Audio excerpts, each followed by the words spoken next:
Bapak selalu bilang akan membuat pendidikan tinggi menjadi lebih terjangkau. Emang caranya seperti apa, Pak? Buktinya apa? Oke, boleh ditanggapi ya, Yanis?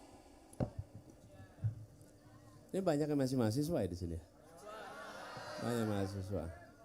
Ya. Ya. Jadi gini. Nomor satu, cara pandang pemerintahnya diubah. Jangan memandang pendidikan dan biaya pendidikan, pengeluaran pendidikan itu sebagai biaya. Pandang itu sebagai investasi. Nomor satu. Terus yang kedua, jangan pandang pendidikan sebagai sebuah industri. Kalau pendidikan dipandang sebagai industri, maka kita akan mendorong industrialisasi pendidikan tinggi. Dan bila itu dikerjakan, maka kita akan memandang mahasiswa sebagai konsumen jasa pendidikan. Dan apa yang terjadi?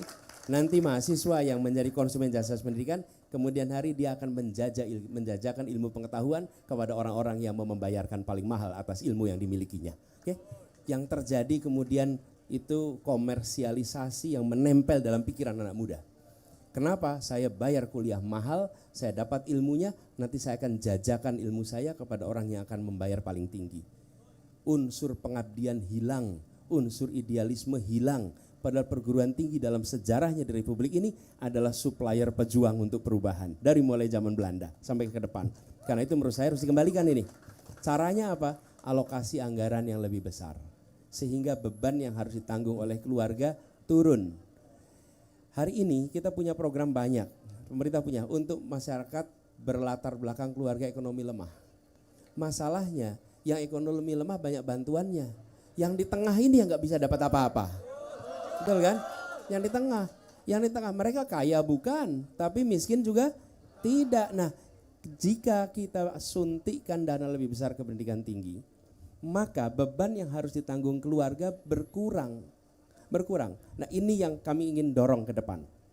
Dengan cara seperti itu, maka yang berada di kampus, pengelola kampus tidak diorientasikan untuk mencari biaya operasionalnya. Karena begitu mereka mencari biaya operasional, mereka bukan pedagang, mereka bukan entrepreneur. Yang paling gampang adalah bebankan biaya itu kepada mahasiswa. Dan begitu dibebankan pada mahasiswa, terjadilah praktek tanpa disengaja industrialisasi pendidikan tinggi. Kira-kira begitu. Oke.